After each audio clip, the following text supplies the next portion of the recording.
Now, an artefact found by a metal detectorist in the Western Isles might be from the late Viking era. A piece of metal believed to date from between the years 950 and 1100. I don't know that's how you say it. I'll need to check. It's being investigated. Viking expert Tom Horne can tell us more. Tom, how do you say that? Is it 950 and 1100? Is that the years? Yep, 950 to 1100 is absolutely perfect. You don't find yourself saying that much, do you? So tell us what... Yeah. What does the object look like?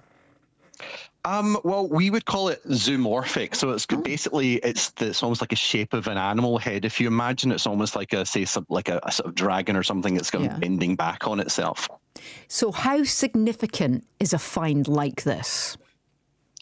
Well, it's really significant for where it's found. Sort of Benbecula's kind of been sort of the odd one out, and it's been a bit jealous of its neighbours in South Uist and North Uist, who have some amazing sort of Viking Age and late Norse sites, and that's the kind of later Viking Age period.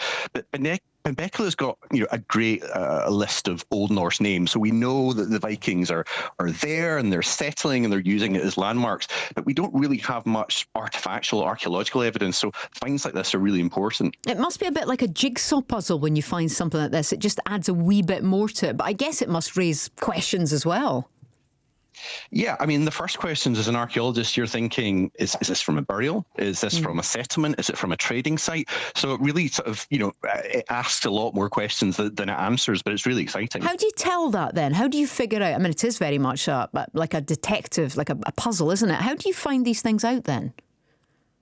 Well, you would look at it in a sort of really holistic view. You'd look at the local place name evidence. I don't know the exact find spot of this at the moment, but then you'd look at the records and see if other finds have been found nearby. And then if you notice a few more finds that are similar to it, you might say, well, maybe this is from a trading site, or you've maybe got some weapons and think, actually, this could be from a Viking burial that's been dispersed, or maybe even you'll have heard of the Galway Horde. Maybe it's even part of a dispersed horde. So how much then do we know about Viking life in the Western Isles, first of all, and in the rest of Scotland after that? Because it's fascinating. Yeah, well, this is it. We know it's a mixture of this historical, this place name, this linguistic evidence. We've also got the Orkney saga as well, but we've also got the archaeological evidence, and that tells us that the Vikings are pretty much everywhere in the sort of islands and coasts of Scotland. But recently we're also finding the Vikings are sort of coming up from Ireland and coming up from England as well. So the picture is changing, but they're pretty much everywhere. Famously, though, it's mainly kind of the islands and the coast, which befits their kind of maritime of heritage, but they are coming on land as well. So where do you go from, when you find something like this, where do you go from here? What could it lead you to further discoveries wise?